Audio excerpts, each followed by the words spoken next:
Hello and welcome to Language Flow. We are so happy you are here with us today. Yes, welcome. I'm Alec. And I'm Chloe. You know, Alec, I have a question for you and for everyone listening. Okay, I'm listening. Do you ever have a day where you are busy all day? You run around, you answer emails, you make phone calls, you do so many things, but at the end of the day, you feel like you didn't finish anything important? Oh, absolutely. It's a very strange feeling. You feel tired, but you don't feel good. You don't feel satisfied. Exactly. You feel stressed or overwhelmed. That's a great word for it. Overwhelmed. It means you have too much to do, too much to think about, and it's difficult to handle. Overwhelmed. I think many of us feel that way. So, is that our topic for today? It is. We are going to talk about this feeling of being busy. We want to explore why we feel so busy and what is really happening. By the end of this episode, you may see your daily life a little differently. That sounds really interesting. So, if you're listening, we invite you to just relax. You don't need to do anything else right now. Just listen. Let's talk about this together. To start, Alec, can you think of a time recently when you felt this way? Busy, but not successful? Yes, just last week actually. On Wednesday, my list of things to do was so long. I started my day checking emails. You think it will only take a few minutes. Right, but it never does. An hour later, I was still answering messages. Then the phone rang, then a colleague asked me for help with a small problem, then another small problem, and another. All day I was just reacting. And what about the important thing you wanted to do? Well, the most important thing on my list was to work on a big project, a really creative project. At 5 o'clock, I looked at my computer and I had not started. I wrote 0 words. I felt so frustrated with myself. Oh, I completely understand that feeling. It's like your energy is gone, but it went to all the small things, not the big one. Exactly. What about you, Chloe? For me, it often happens on the weekend. I think, great, 2 days to relax, read my book, maybe go for a nice walk. But then Saturday comes and I think, oh, I should clean the kitchen. A classic start. So I clean the kitchen. Then I see the laundry. I do the laundry. Then I remember I need to go food shopping. While I'm out, I check my phone, scroll through social media for half an hour, and suddenly it's dark outside, and I haven't opened my book. I haven't had that quiet, relaxing time I wanted. And you feel more tired than you did on Friday. Yes, it's this constant motion, this feeling that we always have to be doing something. I think this brings us to a really important idea. Maybe there is a big difference between being busy and being productive. Productive. That's a fantastic word to talk about.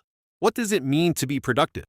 Well, for me, being productive means you are making progress on things that are truly important to you. It's not about how many things you do, it's about doing the right things, the things that help you reach your goals. I like that. So, in my story, I was busy because I did many small tasks, but I was not productive because I didn't work on my important project. Exactly. And for my weekend, I was busy with chores and my phone, but I wasn't productive with my goal of relaxing and resting. It seems being busy is about motion, while being productive is about direction. You're moving towards something. What a great way to say it. And I think we often get confused. We think that if we are moving a lot, we must be making progress. But sometimes we're just running in a circle. That makes sense. So, the question is why? Why do we choose being busy over being productive so often? I think one of the biggest reasons is right here in our hands, our phones. Yes, the small screen that controls so much of our attention. The notifications, the messages, the emails, they're constant. Each little ping is a distraction, and that's our next useful word, a distraction. It's anything that pulls your attention away from what you're trying to do. Right. A distraction breaks your focus. And there's another good word, focus. Your focus is your ability to put all your attention on one single thing. And it's very hard to focus when there are so many distractions. Every time you look at your phone, you lose your focus on your main task. It takes time to get that focus back. And it's not just our phones, it's also the way we think about work. We feel this pressure to always be available, to answer emails immediately. Pressure. That's a good word. Can you explain that? Of course, pressure is that feeling that you must do something. It can be internal, from yourself, or external, from other people or society. There is a social pressure to look busy. That's so true. If you tell someone, I had a very busy day, it sounds like you worked hard. If you say, I had a slow, quiet day, people might think you were lazy. Exactly. We think busy is good, but all this pressure and all these distractions lead to that feeling we talked about earlier, being overwhelmed. Your brain is just too full. Okay, so we have these problems, distractions, pressure, and this idea that being busy is always good. This is a bit sad, but I think we can talk about some ideas. How can we find more calm and be more productive? Yes, let's talk about solutions. For me, the most powerful idea is very simple, but very difficult. Do one thing at a time. You mean no multitasking? Exactly. When you are writing an email, just write the email. Don't check your phone, don't listen to a podcast, just give your full focus to that one task. When you finish it, move to the next thing. Exactly. That's a concept called deep work. It's the practice of focusing without distraction on a cognitively demanding task. It's a skill that allows you to quickly master complicated information and produce better results in less time. When you're in a state of deep work, you're fully immersed in the task at hand, pushing your cognitive capabilities to their limit. That sounds so peaceful. I think another idea that helps is taking real breaks.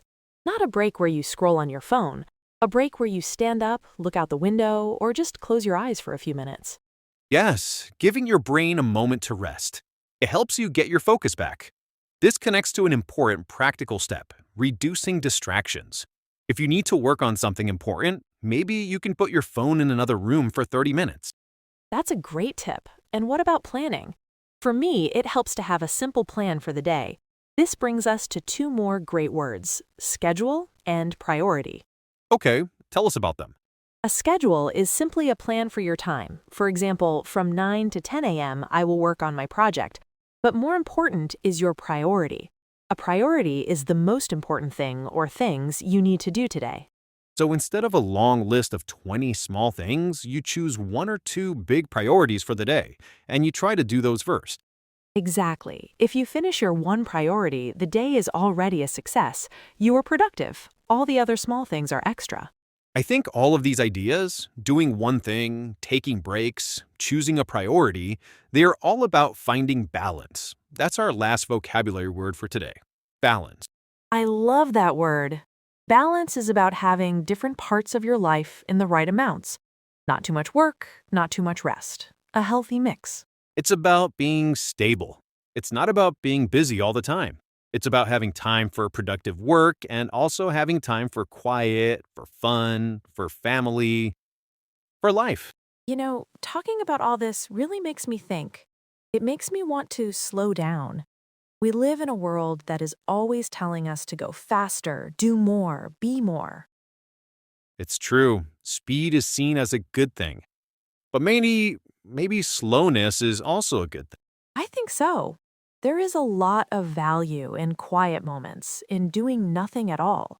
We need to remember that it's not lazy to rest. It is necessary. It's how we get our energy back. It's how we find new ideas. It is. It's about being kind to ourselves. You wouldn't expect a car to drive forever without fuel. Our minds and bodies also need fuel, and that fuel is often rest and calm. So maybe the goal isn't to get more things done. Maybe the goal is to get the right things done and to have a good life while we do them. I think that's a beautiful way to end our conversation today. So, our invitation to you, our listeners, is to try just one small thing this week. Yes, maybe it's taking a 5-minute break away from all screens. Or maybe it's choosing just one priority for your day tomorrow. Something small. And remember to be kind to yourself. Learning to slow down and focus is a skill. It takes practice. It's not easy in our busy world.